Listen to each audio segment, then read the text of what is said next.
Hello everyone. सो आज हम फिर से करेंगे क्विज 2 के लिए PYQ मैथ 01 का। सो अपना कॉपी कलम निकाल लीजिए एंड स्टार्ट कर दीजिए।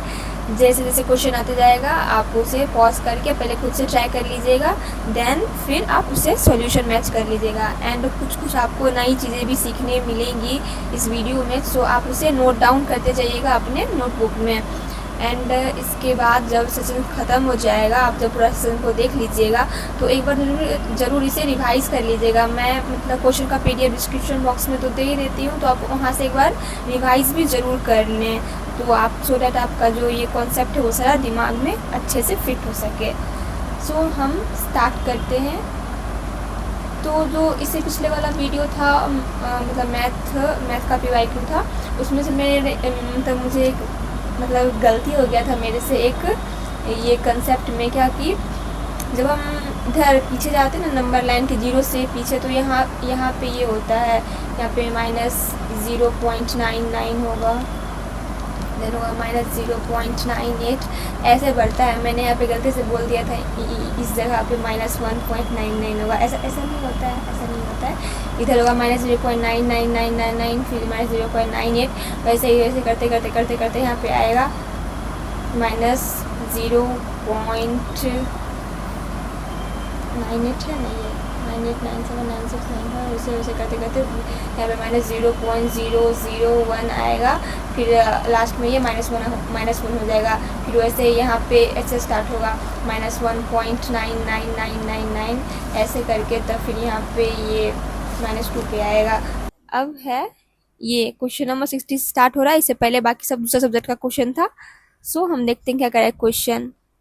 तो यहाँ पे दो फंक्शन दे रखा है, consider two function f(x) equal to this and g(x) equal to this in their respective domain. Okay, हमें एक h(x) दे रखा है f(g(x), तो उसे यूज करके ये सब बताना है h(x) के बारे में। h(x) के तो सबसे पहले हम h(x) निकाल लेते हैं। तो h(x) क्या है? f(g(x), इसे हम ऐसे लिख सकते हैं,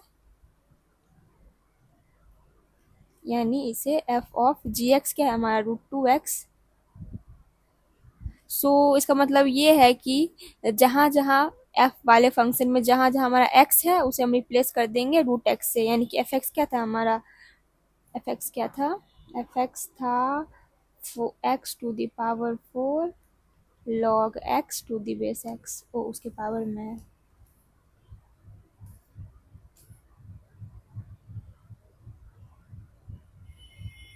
तो यहाँ पे एक प्रॉपर्टी लग रहा है जो कि होता है log a to the base a, यानी कि अगर ये दोनों सेम हो जाते हैं इसका वैल्यू क्या हो जाता है? 1। यहाँ पे भी वैसा ही है, log x to the base x, तो इसका वैल्यू क्या हो जाएगा? 1। तो ये क्या आ जाएगा? x टू द पावर 4, यानी हमारा fx क्या है? x to the power 4।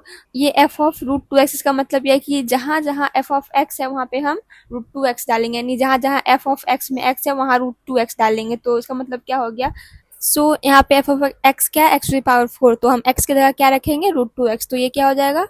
√2x to the power 4। तो ये क्या हो जाएगा? सिंप्लीफाई होके ये 2x to the power half है इंटू 4 क्या हो जाएगा? ये 2, यानी कि 2x टू दी, तो ये क्या हो जाएगा? 4x square. तो हमारा hx क्या आ गया? 4x square.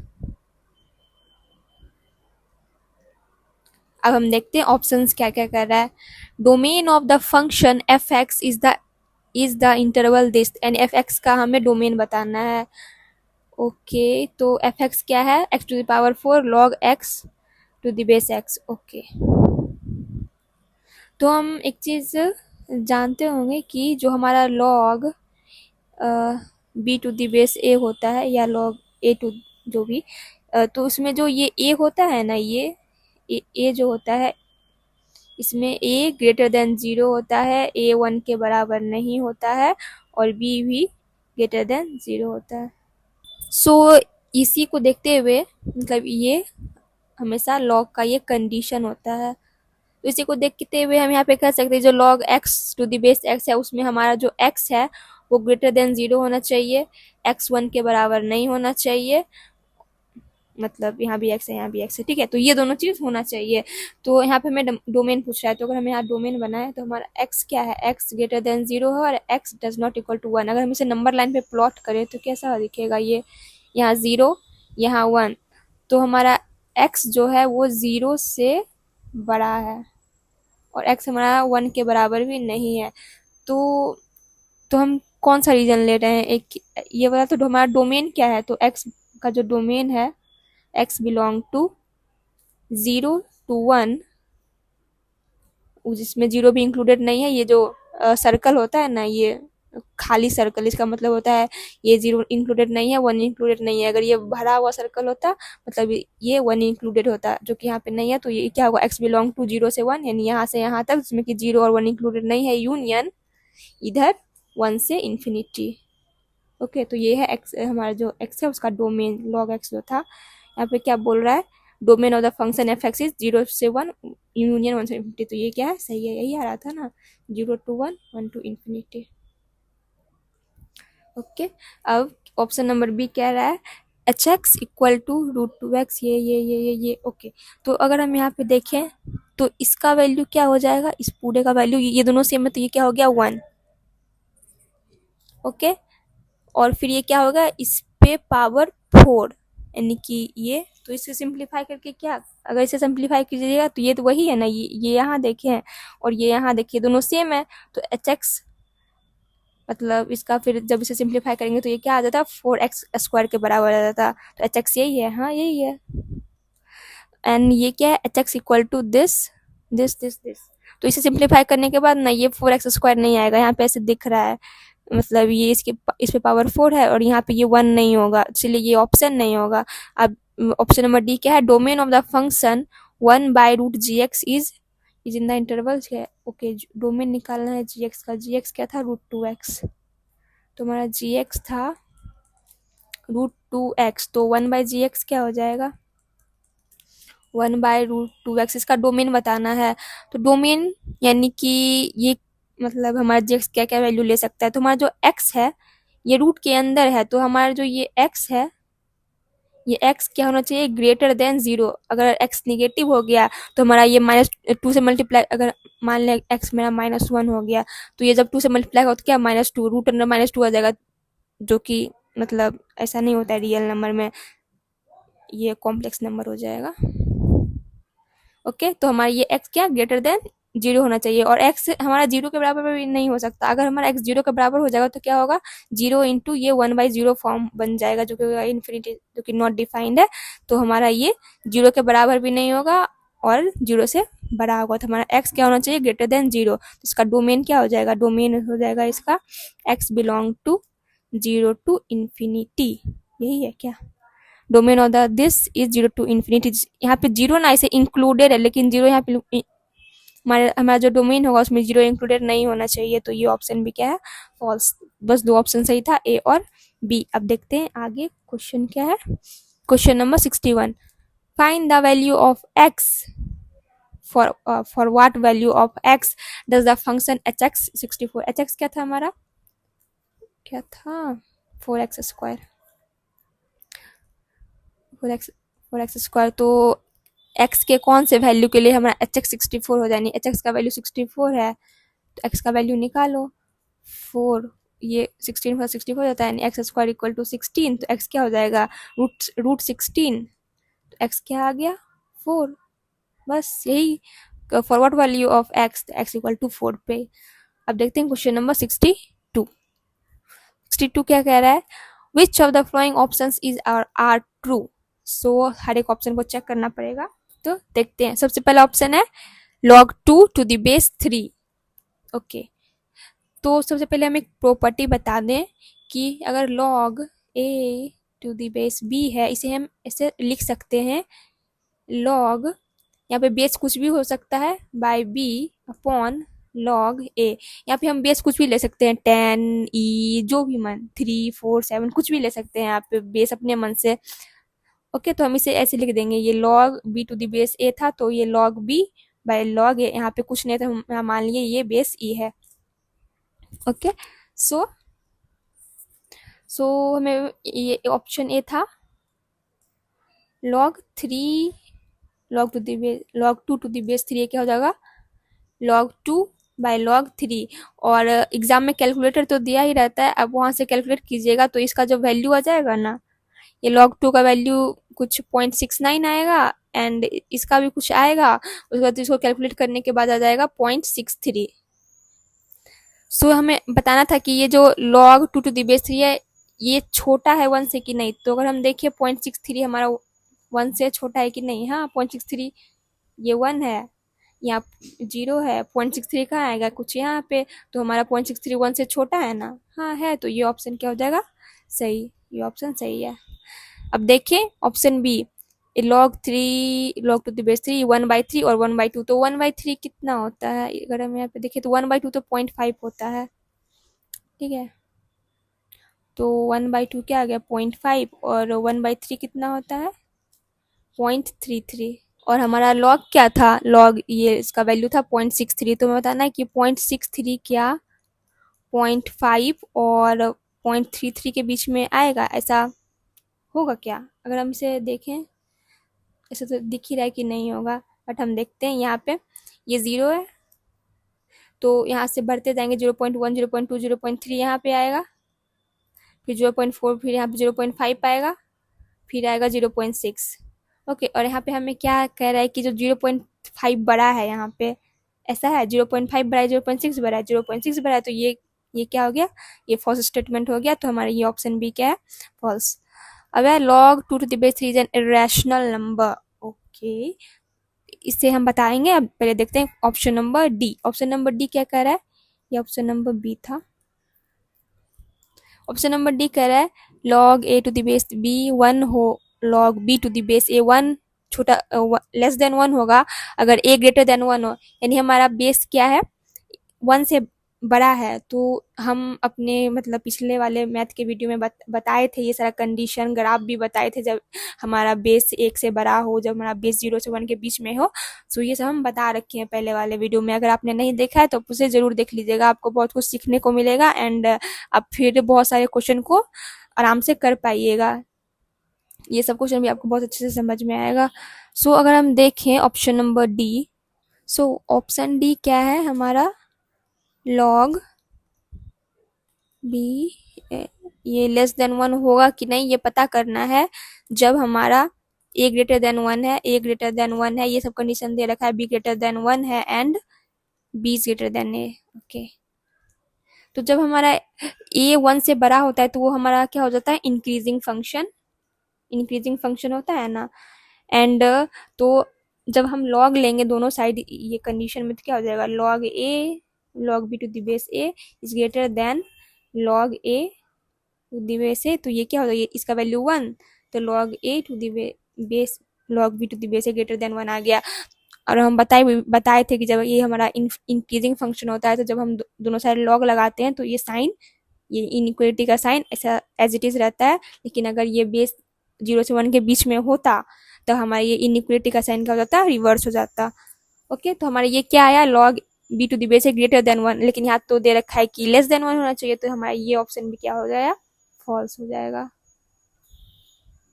ये ऑप्शन भी क्या है फॉल्स। अब देखते हैं ऑप्शन नंबर सी। सी में पता करना है कि इरेशनल है कि नहीं, तो लॉग क्या था, ओके ये इरेशनल है, हमें ये पता करना है।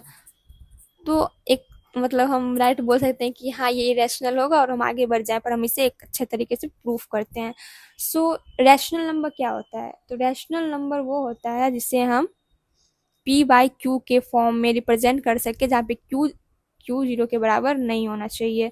तो हम मान लेते हैं इसे, मान लेते हैं कि क्या कि ये जो हमारा क्या है ये एक रैशनल नंबर है, चलो हम मान लेते हैं कि ये रैशनल नंबर है, तो क्या हो जाएगा इसको हम रिप्रेजेंट कर पाएंगे p/q के फॉर्म में। ओके, फिर हम पिछले वाले वीडियो में बताए थे प्रॉपर्टी की, फिर ये इधर चला जाता है तो हमारा 2 किसके बराबर आएगा p/q, ये 3 उधर चला जाता है, फिर इसके 3 के माथे पे पावर रहेगा p/q, ये 2 अकेले। सो अगर हम दोनों साइड q से मल्टीप्लाई कर दें पावर q से, तो क्या हो जाएगा 2 to the power q equal to p, ओहो 3 p by Q into Q से क्यू कट गया तो क्या आ गया 2 to the power q equal to 3 to the power p। Okay, इतना आ गया। सो अगर हम इसे एनालाइज करें, मतलब अगर हम p को हम रख सकते हैं कुछ भी 1 2 3 4 कुछ भी रख सकते हैं ना, ठीक है। तो मान लेते हैं हम p को यहाँ पे रखें 1 2 3 बारी बारी रखें, यहाँ पे भी q को हम रखें 1 2 3। जब हम p को 1 रखेंगे और तो हमारा ये क्या आ जाएगा, इसे यहाँ पे देखते हैं। जब p को 1 रखेंगे तो नहीं, पहले q को 1 रखें तो क्या आ गया, ये 2 इक्वल टू, और p मतलब इसको भी हम p को 1 रखें 2 इक्वल टू 3 आ गया। ओके, फिर जब हम 2 रखेंगे तो क्या होगा, तो 2 रखेंगे तो फिर यहाँ पे 1 रखेंगे तो 2 आएगा, 2 रखेंगे तो 4 आएगा, 3 रखेंगे तो 8 आएगा। ये सब किसके बराबर आते जाएगा, 3 का स्क्वायर 9 और 27। इधर सारा क्या हो जाएगा, इवन नंबर कलेक्ट हो जाएगा, 2 का मल्टीपल इवन नंबर कलेक्ट हो जाएगा, इधर सारा और नंबर कलेक्ट हो जाएगा। और क्या कभी इवन नंबर और नंबर के बराबर होता है, होता है नहीं होता है ना, नहीं होता है ना। इसीलिए ये क्या आ गया, जब हम मान के चले कि हमारा ये log 2 टू द बेस 3 ये एक रैशनल नंबर है, तो हमारा कुछ कॉन्ट्राडिक्शन आने लगे कि गलत गलत चीज आने लगे कि इवन नंबर और नंबर के बराबर होगा, ऐसा नहीं होता है ना। तो हमारा ये जो मानना था कि ये एक रैशनल नंबर होगा, ये मानना गलत है, यानी कि ये क्या है, एक रैशनल नंबर है। ये क्या है, एक कॉन्ट्राडिक्शन। सो ये एक इरेशनल नंबर होगा, ये सही है। तो 2 ऑप्शन सही था, ए और सी।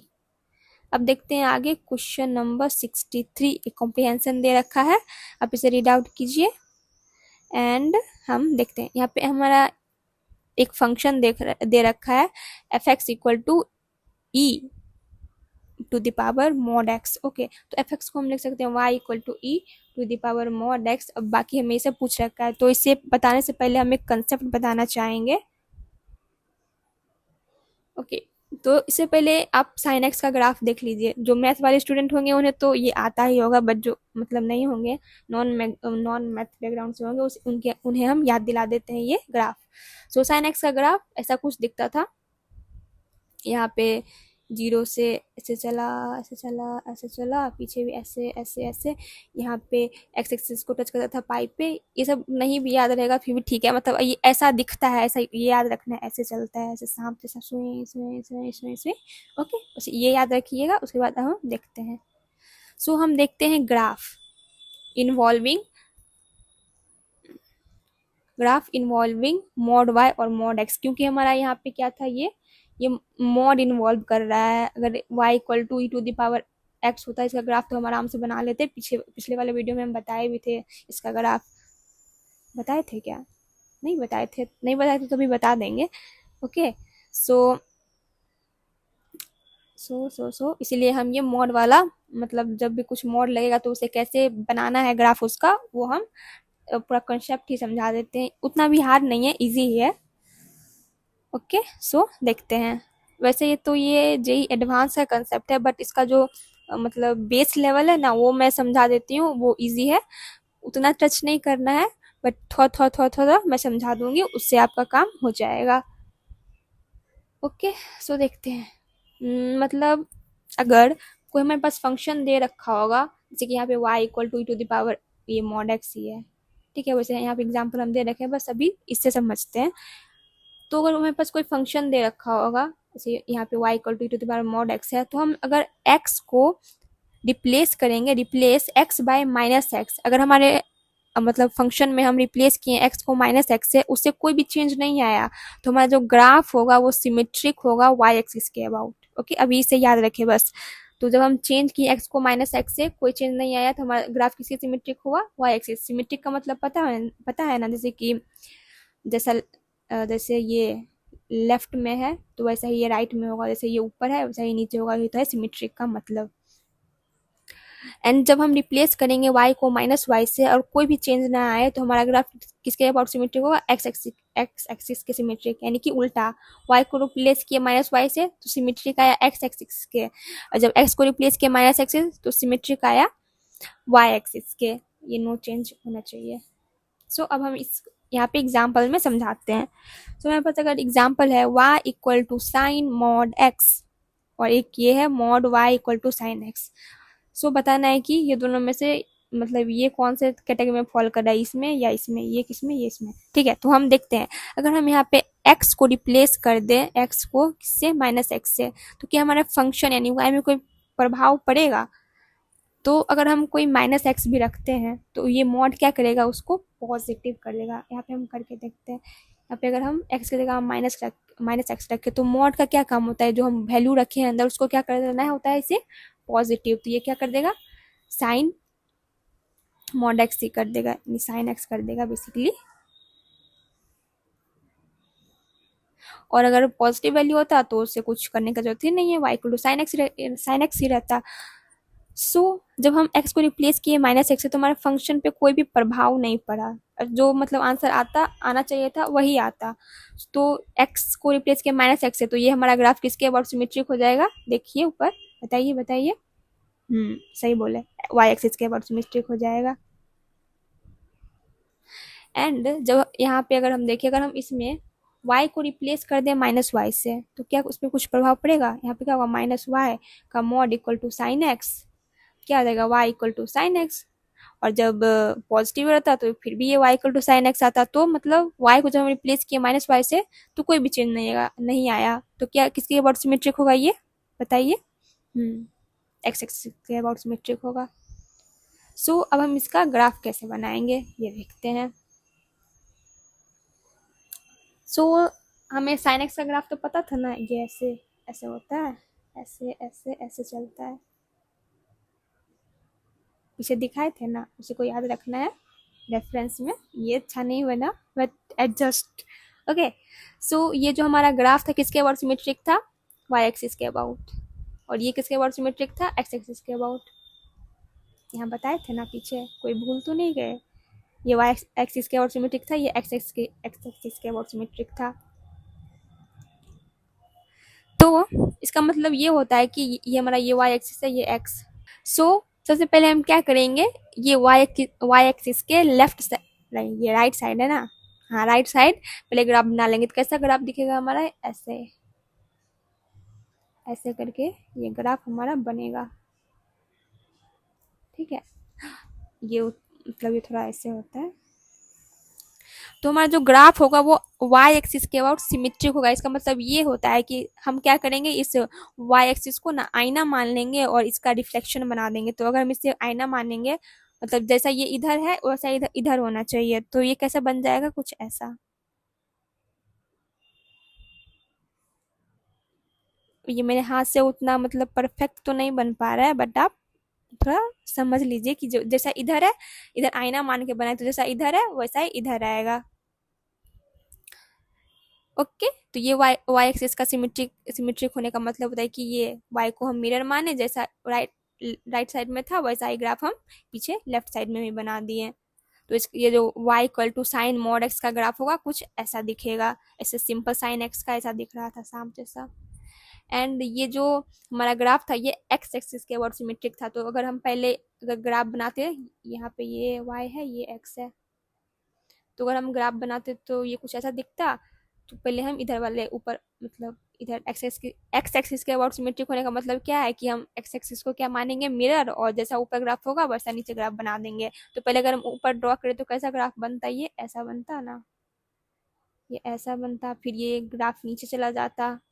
इधर से कैसा बनता, ये नीचे रहता, फिर ये ऐसे ऊपर आता, ये ऐसे करके बनता।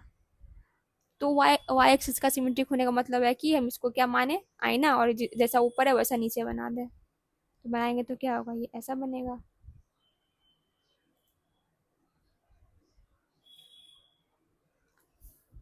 ठीक, सेम सेम तो लग रहा है ना, अब नहीं भी लग रहा है तो आप इमेजिन कर लीजिए सेम ही है। ओके, सो ये हमारा जो ये ग्राफ था mod Y equal to sine X, इसका शकल कुछ ऐसा दिखेगा और इसका कुछ ऐसा शकल दिखेगा। इसे हम मिटा देते हैं। तो अब ऐसा ही कुछ काम करना था हमें इसमें भी।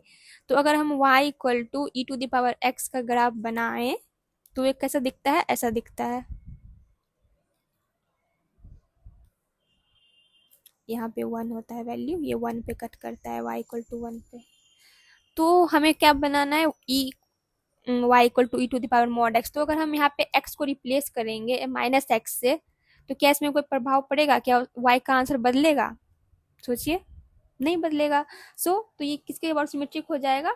y एक्सिस के अबाउट सिमेट्रिक, यानी जैसा इसका ग्राफ y एक्सिस, यानी कि ये y है ये x है, तो जैसा इसका ग्राफ इस साइड है, इस y एक्सिस के इस साइड है, वैसा ही इसको मिरर मान के इस साइड बना लेंगे। तो कैसा ग्राफ बन जाएगा?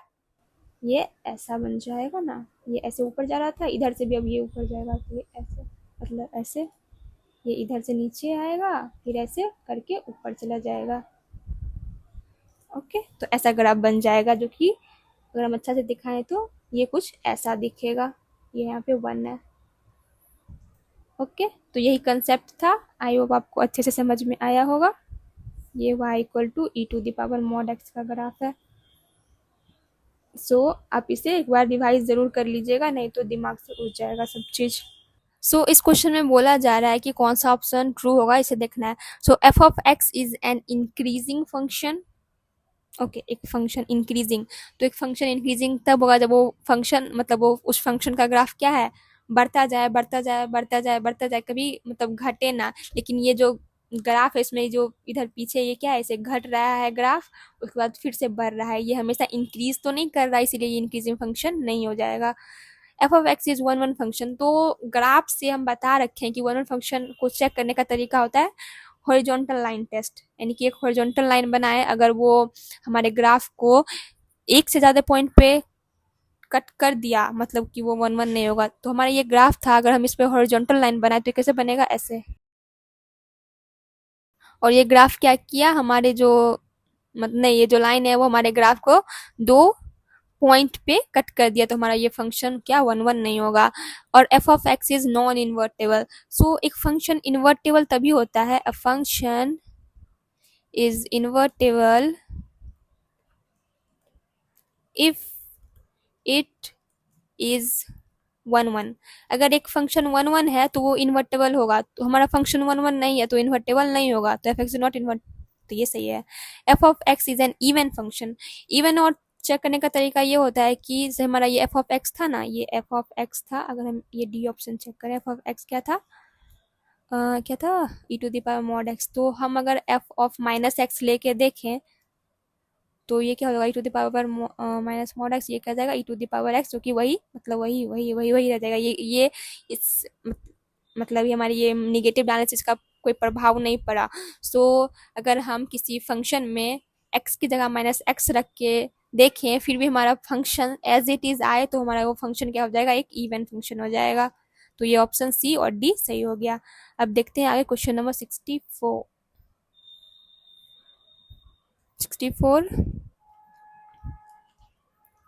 ये इसमें क्या बताना है, which of the flowing option is और ट्रू, कौन सा ऑप्शन सही है। वही हमारा एफ एक्स का यही ग्राफ था, उसी पे बताना एक डिफरेंशिएबल होगा कि नहीं। ठीक है, तो हम इसे ना ये बताना F of X is differentiable at X equal to zero. तो एक्स इक्वल टू जीरो क्या है यहाँ पे, एक्स इक्वल टू जीरो, वहाँ पे डिफरेंशिएबल होगा कि नहीं। तो at X equal to zero हमारा ग्राफ पे क्या है, एक शार्प पॉइंट है। और हम पहले वाले वीडियो में भी बता रखे हैं कि अगर हमारा ग्राफ पे कहीं शार्प पॉइंट आ जाता है तो उस पॉइंट पे हमारा ग्राफ डिफरेंशिएबल नहीं होगा। तो F of X is differentiable, तो ये ऑप्शन क्या है यहाँ पे, डिफरेंशिएबल नहीं होगा। At X equal to zero हमारा ग्राफ क्या है, इस पॉइंट पे, तो ग्राफ का ये ग्राफ क्या है यहाँ पे, तो इसका ये डिफरेंशिएबल नहीं होगा। अब इसे मतलब जनरल मेथड से भी चेक कर सकते हैं, उस वो वाला मेथड भी हम बता देंगे, पहले ये वाला मेथड से देख लेते हैं। तो अगर ऑप्शन बी क्या कर रहा है, limit X tending to zero F of X exist, यानी कि जब एक्स टेंड करेगा जीरो की तब हमारा इसका लिमिट एग्जिस्ट करेगा कि नहीं। तो जब एक्स टेंड करेगा जीरो, तो अगर हम एल एच एल देखें, लेफ्ट हैंड लिमिट देखें, तो ये इधर से जाएगा। ठीक है, ये -1 की तरफ से इसे इधर इधर से अप्रोच करेगा, ये एल एच एल होता है, ये आर एच एल इधर से अप्रोच करता है। जब ये मतलब जब एक्स अप्रोच कर रहा है इधर जीरो माइनस से, तो हमारा फंक्शन का वैल्यू, फंक्शन एग्जिस्ट तो कर रहा है, कि मतलब कहीं फंक्शन टूटा वूटा तो नहीं है ना, यानी फंक्शन का कुछ ना कुछ वैल्यू तो आ रहा है ना। यहाँ पे तो 1 आ रहा है, दिख रहा है। हमारा जो एल एच एल ये है, ये भी एग्जिस्ट कर रहा है, आर एच एल है। इधर से जब हम मतलब इधर से जब हम अप्रोच करें ग्राफ में, फिर भी इसका कुछ ग्राफ है, ग्राफ उड़ा हुआ कहीं नहीं है, है ग्राफ, इसीलिए हमारा LHL भी एग्जिस्ट करेगा। और किसके बराबर है, ये 1 के बराबर है, और 0 पे भी हमारा वैल्यू क्या है, 1 के बराबर है, तो ये लिमिट एग्जिस्ट करेगा। और ये जो लिमिट का वैल्यू क्या हो जाएगा, 1। और यहाँ पे क्या दे रखा है, लिमिट एक्सटेंडिंग टू जो F of X is equal to 0, 0 नहीं 1 के बराबर होगा। And F x is continuous in its domain, तो कॉन्टिन्यूअस यानी कहीं भी टूटना नहीं चाहिए। अगर हम देखें तो ये फंक्शन कैसे ऊपर बढ़ता जाएगा, बढ़ता जाएगा, बढ़ता जाएगा, बढ़ता जाएगा, इधर से भी बढ़ता जाएगा, बढ़ता जाएगा, बढ़ता जाएगा, यानी कभी भी टूटेगा नहीं, तो ये कंटिन्यूअस है।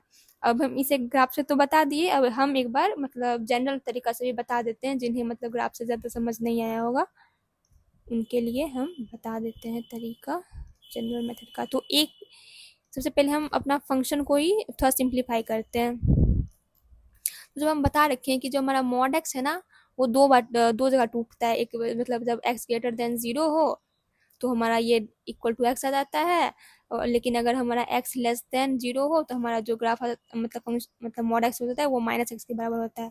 सो ये वैसे ही टूटेगा। हमारा y इक्वल टू क्या था, e to the power mod x, तो जब हमारा x ग्रेटर देन 0 होगा तो हमारा ये क्या आ जाएगा, e to the power x, और जब x लेस देन 0 होगा तो ये क्या आ जाएगा, e to the power minus X, जब ये x लेस देन 0 है, जब ये x greater than equal to 0 है। सो ये ऐसा टूट गया। हमें बताना है डिफरेंशियल होगा कि नहीं, तो हम बता रखे हैं कि अगर डिफरेंशियल पूछा तो आप एक बार इसे डिफरेंशिएट करके ही देख लें। सो LHD क्या होगा, left hand derivative x less than 0 पे, यानी 0 माइनस पे क्या होगा, अगर हम इसे डिफरेंशिएट करें तो क्या आ जाएगा, e to the power minus X का डिफरेंशिएशन होता है e टू द पावर, मतलब e to the power x का differentiation e to the power x ही होता है। फिर माइनस एक्स का डिफरेंशिएशन क्या हो जाएगा, -1। और हमें किस पे चेक करना है, 0 पे, तो x की जगह 0 रखेंगे तो क्या आ जाएगा, e टू द पावर 0, किसी भी पावर, कोई भी नंबर पावर 0 क्या होता है, 1। ये किसके बराबर आ गया, -1। अगर हम RHD देखें तो ये क्या हो जाएगा, RHD क्या होता है, राइट हैंड डेरिवेटिव, यानी कि 0 प्लस पे हमारा फंक्शन क्या है, e to the power x। इसे डिफरेंशिएट करेंगे तो क्या आएगा, e to the power x, और x का डिफरेंशिएशन 1। सो 0, जब हम इसमें 0 पुट करेंगे तो क्या आ जाएगा, e टू द पावर 0 1। तो LHD और RHD दोनों क्या आ गया हमारा, डिफरेंट, तो ये फंक्शन डिफरेंशिएबल नहीं है एट x इक्वल टू 0 पे। अब देखिए हम लिमिट, तो लिमिट के लिए हमें क्या करना पड़ता है, LHL RHL निकालना पड़ता है। तो LHL निकाले, LHL कितना होगा, मतलब 0 माइनस पे, limit extending to 0 minus F of X किसके बराबर हो जाएगा, limit extending to 0 minus E to the power minus X. जब हम इसमें ई टू द पावर 0 रखेंगे, -0, कुछ भी चीज़ पे पावर 0 क्या आ जाता है, 1, चाहे 0 से थोड़ा सा छोटा हो तो अप्रॉक्स में भी 0 ही आ जाएगा, यानी 1 ही आ जाएगा। वैसे ही RHL निकाल लेंगे तो वो भी क्या 1 ही आ जाएगा। देख लेते कैसे, X to the power 0 plus F of x क्या हो जाएगा, एफ ऑफ एक्स की जगह हम लिख रखेंगे limit extending to 0 plus e to the power x. जब एक्स की जगह हम 0 रखेंगे तो क्या, ई टू द पावर 0 क्या आ जाएगा, 1, और एफ ऑफ 0 क्या आ जाएगा, यहाँ पे 0 वही ई टू द पावर 0 1 ही आ जाएगा, और एफ ऑफ 0 भी क्या आ जाएगा, 1। तो LHL भी 1 है, RHL भी 1 है, एफ ऑफ 0 भी 1 है, तो कंटिन्यूअस होगा ही, और लिमिट भी एग्जिस्ट करेगा। लिमिट एग्जिस्ट कर रहा है, किसके बराबर है, 1 के, 0 के बराबर नहीं है, इसीलिए ऐसा होगा। हम दोनों तरीके से प्रूफ कर दिए। अब देखते हैं क्वेश्चन नंबर 70, क्वेश्चन नंबर 70 नहीं, ये 64 था। क्वेश्चन नंबर 65 देखते हैं अब। Which of the following is the graph of f of x equal to E to the power mod x. तो हम बता ही रखे थे पीछे, ग्राफ ये है, ओके। ये तो लॉग का ग्राफ है, ये पता नहीं क्या चीज़ का ग्राफ है, ये ग्राफ ही गलत है, ये ऊपर मतलब 0 को टच नहीं करता है, ये पता नहीं क्या ग्राफ है। आगे देखते हैं क्वेश्चन नंबर 66। इसमें क्या करा है, find the number of solution of the equation. इस इक्वेशन का नंबर ऑफ सोल्यूशन बताना है। सो इक्वेशन क्या है, 2, यहाँ पे लिखते हैं 2x to the power x equal to 2x, okay. 2 तो 2 डायरेक्ट ही कट रहा है, 2 कट गया, हाँ, x to the power x minus x equal to 0। अगर हम इसमें से x कॉमन ले लें, ठीक है, ये x to the power x था, उसमें से हम एक x निकालने तो क्या हो जाएगा, x to the power x -1 equal to 0। ये कैसे आया समझा देते हैं इधर, जैसे कि हमारा क्या है, ये x to the power x -1, okay. So अगर मतलब हम अगर इसे इधर मल्टीप्लाई कर दे तो क्या हो जाएगा, x to the power x minus one into x. So जब हम मतलब ये एक्सपोनेंट वाला प्रॉपर्टी पता है ना कि अगर बेस सेम हो तो पावर ऐड हो जाता है। जैसे कि ये 5 टू द पावर 4 है एंड ये 5 टू द पावर 3 है, तो हम इसे लिख सकते हैं 5 टू द पावर 4 5 6 7। तो यहाँ पे बेस क्या है, सेम, तो पावर यहाँ पे पावर कुछ नहीं तो क्या है 1, तो ये दोनों पावर ऐड होकर क्या हो जाएगा x minus one plus one क्या आ गया x to the power x। तो वैसे ही हम निकाले, जब हम ये x to the power x में से एक x निकाल लिए तो क्या आ गया x to the power x minus one. I hope आपको समझ में आ गया होगा। सो अब हम देखते हैं क्वेश्चन। तो इसका मतलब ये हुआ कि जब दो चीज़ों का मतलब इसका और इसका प्रोडक्ट क्या है जीरो, तो इसका मतलब ये हुआ कि या तो ये जीरो हो या तो ये जीरो हो या तो दोनों जीरो हो। सो अगर यहाँ से देखें तो ये हमारा x का वैल्यू क्या हो सकता है, या तो zero x equal to zero हो, या x equal to x to the power minus one equal to zero, जो कि होगा x to the power x minus one equal to one. Okay, तो अब हमें इसे सॉल्व करना है, पता करना है कि वो मतलब ये x का क्या क्या वैल्यू आ सकता है। तो अगर हम इसे सॉल्व करें सो ये राइट में वन कब आएगा, तो हम एक चीज़ पता है कि कुछ भी चीज़ पे पावर जीरो क्या हो जाता है वन। अगर हम x to the power zero रखेंगे तो क्या हो जाएगा वन। तो ये कैसा हो जाता है, अगर हम यहाँ पे मान लें कि x to the power zero है तो केस वन लेंगे, तो अगर हम मान लें x into x to the power one equal to किसके बराबर x to the power zero, तो बेस सेम हो गया तो पावर को हम इक्वेट कर दे तो क्या होता है x minus one equal to zero. तो यहाँ से आ गया x इक्वल टू वन, यहाँ पे x इक्वल टू जीरो आया, x इक्वल टू वन आया, और भी कुछ वैल्यू आ सकता है, देखते हैं। केस टू, तो अगर हम यहाँ पे क्या रखें, वन तो रख दिए, जीरो भी रख दिए, माइनस वन रख सकते हैं क्या, ओके। तो one to the power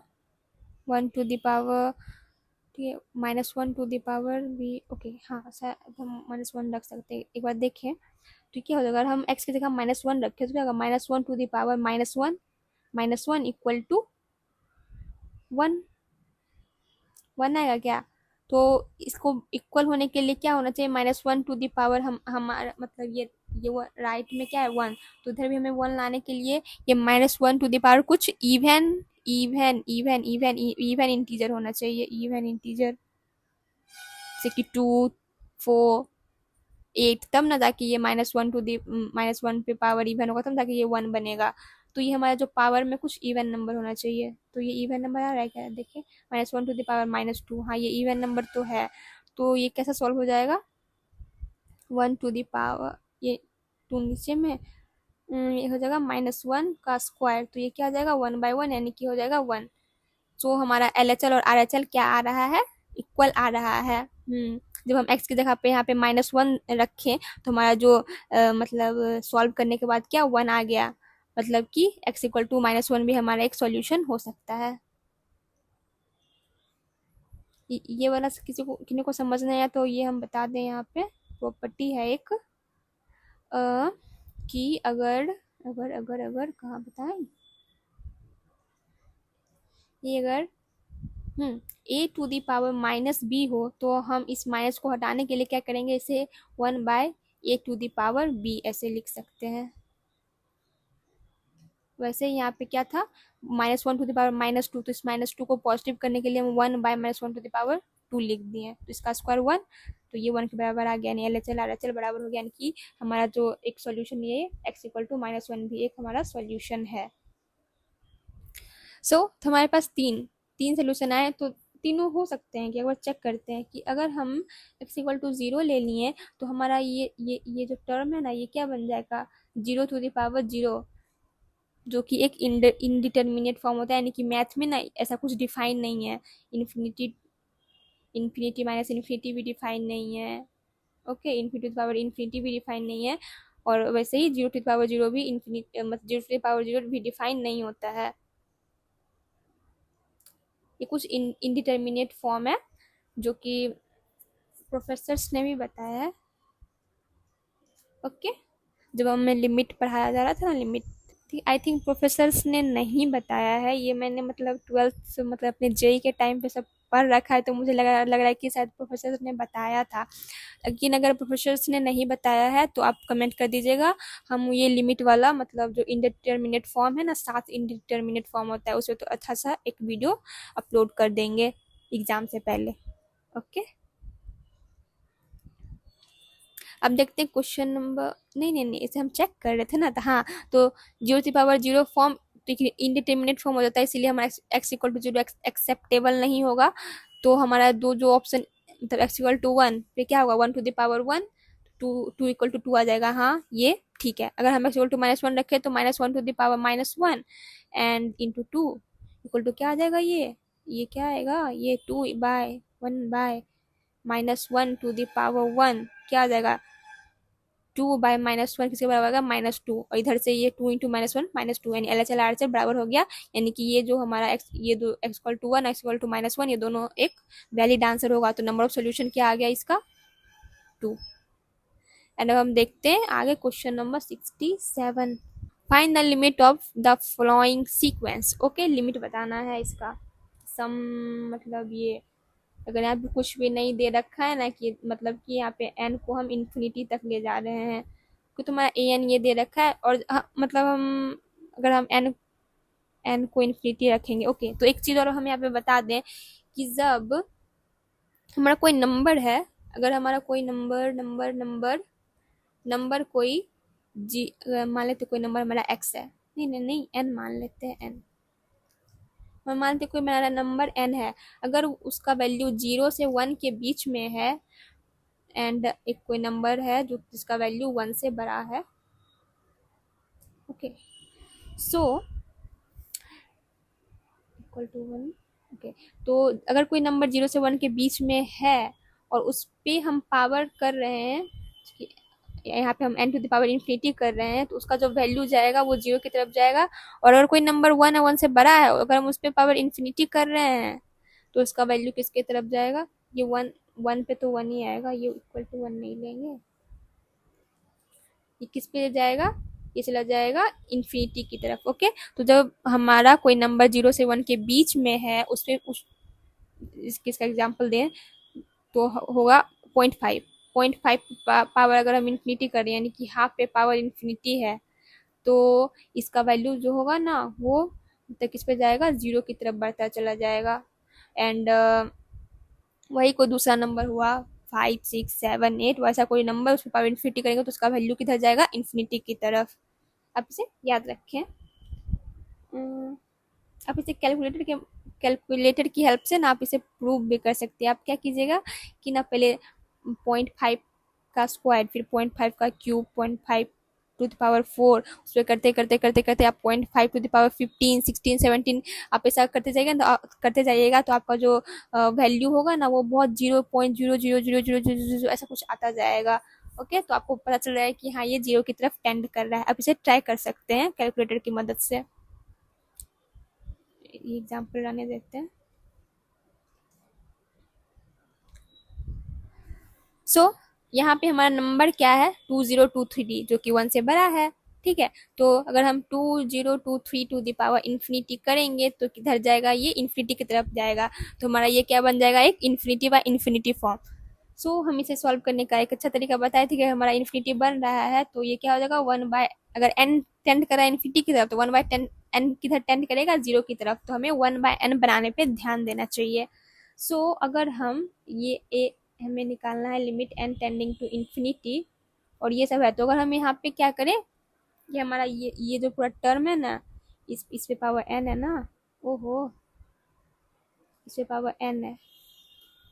okay, और n टेंड कर रहा है इन्फिनिटी की तरफ, तो ये हमारा पूरा टर्म किधर टेंड करेगा, इन्फिनिटी की तरफ। तो हमें क्या बनाना है, 1/n, 1/n। ठीक है, यानी ये टर्म टेंड कर रहा है इन्फिनिटी की तरफ, तो ये इसका पूरा रेसिप्रोकल, अगर ये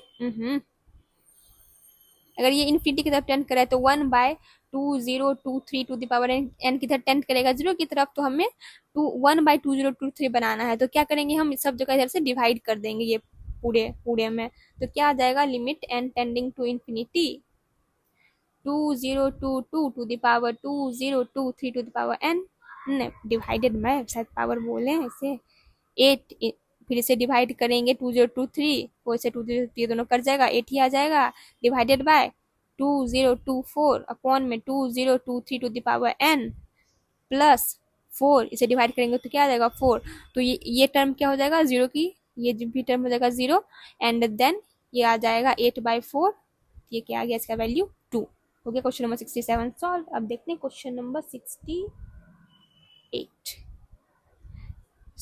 ऐसा क्वेश्चन हम पिछले वाले वीडियो में भी बता रखे हैं, तो यहाँ भी बता देते हैं, बहुत इजी है ये सब क्वेश्चन। यहाँ भी हमें सीक्वेंस का लिमिट बताना है, क्या हो जाएगा, तो क्या है, हम क्या करेंगे, ऊपर नीचे, इधर भी हमें n टेंड करा इन्फिनिटी की तरफ, तो 1/n किधर ले जाना पड़ेगा, इधर 1/n 0।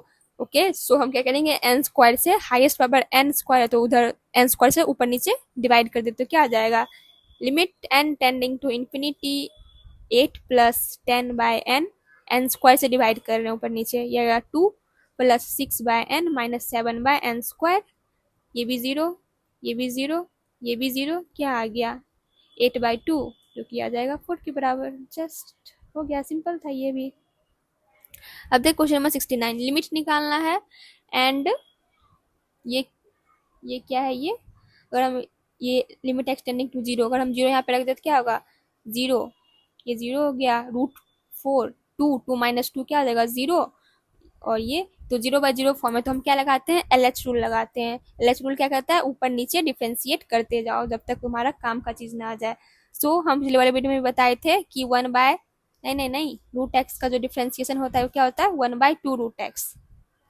मतलब ऐसा लग रहा है कि हम पिछले वाले वीडियो का ही क्वेश्चन रिपीट कर रहे हैं, जबकि ये सारा क्वेश्चन कब का है, ये 2023 का है, और इससे पहले वाला वीडियो हम कब का बनाए थे 2024 का, तो कितना सिमिलर हो रहा है क्वेश्चन, देख रहे हैं ना। वैसा ही कुछ 2025 में भी आएगा, थोड़ा बहुत कुछ क्वेश्चन का चेंज रहता है, बाकी मतलब ज़्यादातर क्वेश्चन ना वैसा ही मिलेगा।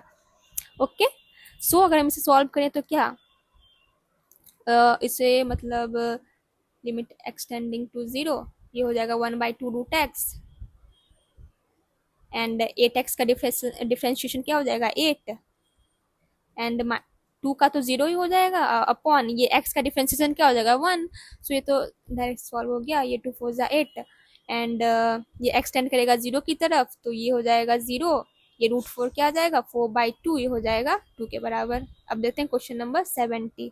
क्वेश्चन नंबर 70 क्या कर रहा है, लिमिट एक्सटेंडिंग टू 0 प्लस, इसमें भी लिमिट निकालना है।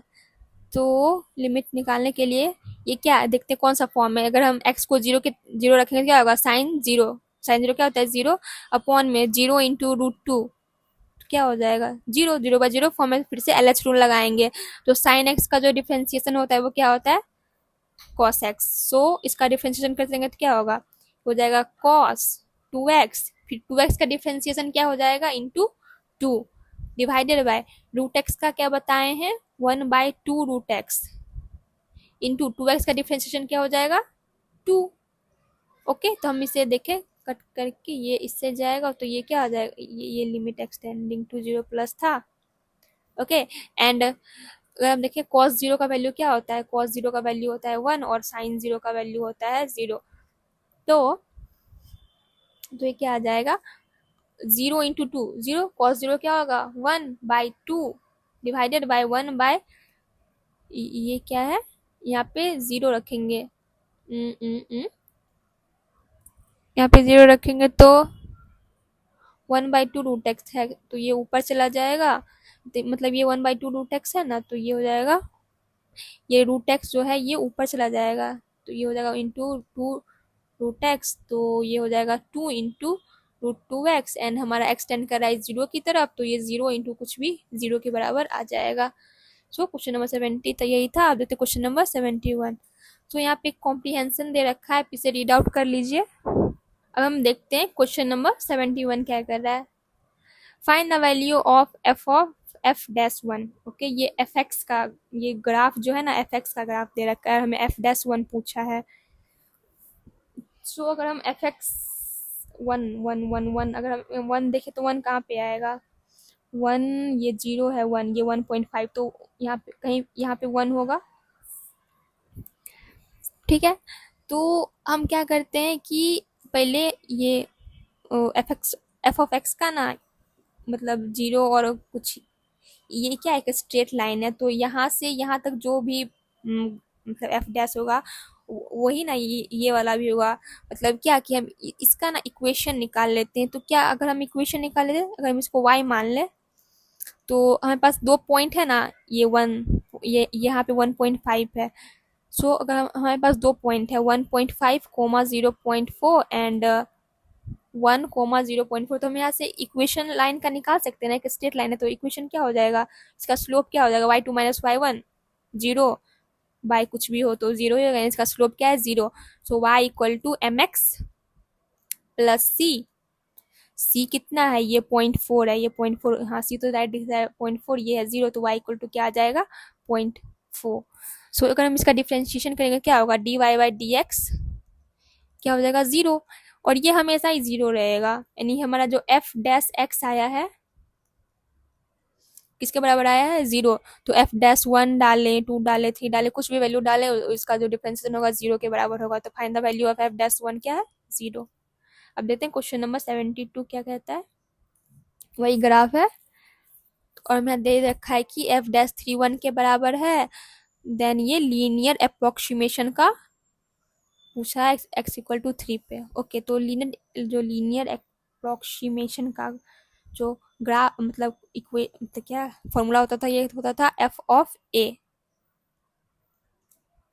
Plus f dash a into x minus a, और हमारा जो यहाँ पे ए है ना वो 3 के बराबर है, ये कंफ्यूज करने के लिए ऐसा लिख रखा है। ओके, तो ए है हमारा 3 के बराबर एंड एफ डैश 3 भी दे रखा है 1। ओके, तो इसका वैल्यू तो हमें पहले ही 1 दे रखा है एंड एफ ऑफ ए निकालना है, यानी कि एफ ऑफ 3 निकालना है हमें। एफ ऑफ 3 क्या होगा, फंक्शन 3 ठीक है। इस एक्स इक्वल टू 3 पे हमारा y का वैल्यू क्या है 0, y का वैल्यू 0 है, तो एफ ऑफ ए क्या है ये 0, तो ये क्या आ गया 0 प्लस 1 इंटू एक्स माइनस ए का वैल्यू था 3, तो हमारा जो एल एक्स आ गया क्या एक्स माइनस 3 आ गया, ये एल एक्स एक्स माइनस 3, ये option A B C D था, तो हमारा ये ऑप्शन सही है। अब देखते क्वेश्चन नंबर 73। सो वही है ग्राफ और इस पे बताना है, ये एफ ऑफ एक्स का ग्राफ था ना, इधर नहीं लिखे, ये एफ ऑफ एक्स का ग्राफ था। So function F of X is 1 1 in the interval -2 to 6, interval -2 यहाँ से यहाँ तक 6, इसमें 1 1 है क्या, तो 1 1 पता करने के लिए क्या हम बताए थे, हॉरिजॉन्टल लाइन टेस्ट, यानी कि एक हॉरिजॉन्टल लाइन बनाओ। अगर हम हॉरिजॉन्टल लाइन इधर बनाएंगे तो ये जो हमारे ग्राफ को 1 2 3 पॉइंट पे टच कर लिया, तो मतलब कट कर दिया, तो ये 1 1 नहीं होगा, बस एक पॉइंट पे करेगा कट या कट, तो वो 1 1 होगा। अगर एक से ज़्यादा पॉइंट पे कर लिया तो वो 1 1 नहीं होगा। ओके, अब देखते हैं option number B, function f x is increasing in the interval -1.5 to 2, तो -1.5 यहाँ है और 2 यहाँ है। ओके, तो इंक्रीजिंग है, ये तो घट रहा है, ये तो दिख रहा है कि ये डिक्रीज कर रहा है, ये इंक्रीजिंग नहीं है। Function f x is invertible in the interval 2,4, invertible होने के लिए क्या होना चाहिए 1 1, तो देखें 2,4 2,4 यानी यहाँ से लेके यहाँ तक, इस तो यहाँ से लेके यहाँ तक में हम जितना भी हॉरिजॉन्टल लाइन बनाएंगे वो सारा हमारे फंक्शन को क्या एक ही पॉइंट पे कट करेगा, तो ये 1 1 होगा, तो ये इन्वर्टेबल भी होगा। इसे अगर हम अच्छे से दिखाएं तो ये 2 से लेके 4, ठीक है, x इक्वल टू 2, यहाँ पे 2 से लेके 4 तक में जो हमारा ग्राफ है ना, बस इतना, इसे भूल जाओ, भूल जाइए, बस इतना देखें। एंड अगर हम इस पे बनाएंगे हॉरिजॉन्टल लाइन, मतलब सो ये एक पॉइंट पे कट किया, ये भी जितना भी हम लाइन बनाएंगे ना एक ही पॉइंट पे कट करेगा, तो ये 1 1 है 1 1 है, तो इन्वर्टेबल भी होगा, पीछे बताया था ना पिछले वाले क्वेश्चन में। अब है option number D, function f x is constant in the interval -2 to 1.5, -2 से 1.5 में हमारा एफ एक्स कॉन्स्टेंट है, क्या है ये y इक्वल टू, इक्वेशन तो हम बनाए ही थे ना, क्या आया था हमारा इक्वेशन यहाँ पे, हाँ y equal to 0.4, y equal to 0.4 एक क्या है ये, एफ एक्स इक्वल टू 0.4 ये कांस्टेंट फंक्शन है, कोई भी नंबर क्या होता है कांस्टेंट फंक्शन होता है, तो हाँ ये कांस्टेंट है, ये भी ऑप्शन सही है। सो अब हम देखते हैं क्वेश्चन नंबर 74, क्या कह रहा है, find the number of point where the function f x is not differentiable. तो मतलब पीछे वाले वीडियो में ये मतलब जो कॉन्सेप्ट बताए थे ना वही बार बार यूज हो रहा है, बस एक कॉन्सेप्ट था वो ग्राफ वाला, मतलब मॉड एक्स का ग्राफ वाला, वो न्यू था, बाकी मतलब ज़्यादातर कॉन्सेप्ट क्या हो रहा है, रिपीट हो रहा है। तो कहाँ पे डिफरेंशिएबल नहीं होगा, हम बताए थे जहाँ पे क्या होता है, ऐसा शार्प पॉइंट बन जाए या ऐसे टूट जाए, कहीं पे ऐसे करके टूट जाए ग्राफ हमारा, एंड कभी ऐसे करके रुक जाए, ये अच्छा से नहीं बना, ऐसे हो जाए, ऐसे ऐसे ऐसे हो जाए तो ये रुक गया, तो ऐसे इस केस में यहाँ पे ए इस पॉइंट पे, इस पॉइंट पे और इस पॉइंट पे डिफरेंशिएबल नहीं होता है, तो ऐसा पॉइंट इसे खोजना है यहाँ पे। तो एक शार्प एज यहाँ पे बना, यहाँ पे बना, यहाँ पे फंक्शन टूटा ये, एंड तो हमारा जो नॉन डिफरेंशिएबल पॉइंट कितना है 1 2 3। फिर हमें देखना है इसमें 75 में, find the number of point function f x is not continuous. Continuous मतलब देखना है कहाँ पे टूट रहा है, कहीं पे टूट रहा है, ऐसे चला चला चला चला चला चला, मतलब कंटिन्यू चल रहा है चल रहा है चल रहा है चल रहा है चल रहा है, एक जगह पे टूट गया, तो कहाँ पे कंटिन्यूअस नहीं है, एक पॉइंट पे कंटिन्यूअस नहीं है। ये कंटिन्यूअस में मतलब नहीं है कि ये शार्प एज है कि नहीं, उसे मतलब नहीं है, बस कहाँ कहाँ पे टूट रहा है वो देखना होता है। अब देखते हैं क्वेश्चन नंबर 76 क्या है, ये एफ ऑफ एक्स है, इसका ग्राफ है, find the right limit, okay right limit निकालना है, x tending to, limit extending to 4 + 10 into f of x. Okay तो मतलब अगर लिमिट के अंदर कोई कांस्टेंट टर्म है तो हम इसे बाहर फेंक दें, हो जाएगा limit extending to 4 + f of x, तो 4 तो अगर हम ग्राफ में देखें 4 कहाँ पे है, यहाँ पे है, सो ये है 4, तो 4 तो 4 से जस्ट इधर हमारा y का वैल्यू क्या है, ये पॉइंट क्या है 4 कोमा, ये क्या है 4,08, तो ये होता है x का वैल्यू और ये होता है y का वैल्यू, तो जस्ट इधर जस्ट राइट में जो हमारा y का वैल्यू क्या है ये है 0.8, तो हमारा जो एफ ऑफ x का वैल्यू क्या है इधर, हम बताए थे ना कि यहाँ पे हम एक्स एक्सिस पे क्या रखते हैं, वैल्यू रखते हैं, और वाई एक्सिस पे हमें फंक्शन का वैल्यू मिलता है, यहाँ पे एफ ऑफ एक्स का वैल्यू मिलता है, फंक्शन कुछ भी हो, लॉग एक्स हो, साइन एक्स हो, कुछ भी हो, यहाँ पे हमें फंक्शन का वैल्यू मिलता है। तो हमारा एफ ऑफ एक्स का वैल्यू क्या आ रहा है, एक्स इक्वल टू 4 पे ये आ रहा है 0.8, तो 10 इंटू 0.8 किसके बराबर हो जाएगा, 8 के बराबर। क्वेश्चन नंबर 77 क्या है, लेफ्ट हैंड लिमिट निकालना है, लिमिट एक्सटेंडिंग टू 4 माइनस, तो 4 - 4 से जस्ट पीछे हमारा जो ये y का वैल्यू क्या है, ये x है, ये y है, तो क्या है ये 1 के बराबर, तो ये लिमिट का क्या वैल्यू होगा 1। तो यही था 77। अब देखते हैं आगे। सो यहाँ पे होता है हमारा क्वेश्चन खत्म। So thank you for watching, bye bye. आप इसे रिवाइज जरूर से कर लीजिएगा, ओके एंड बाय बाय।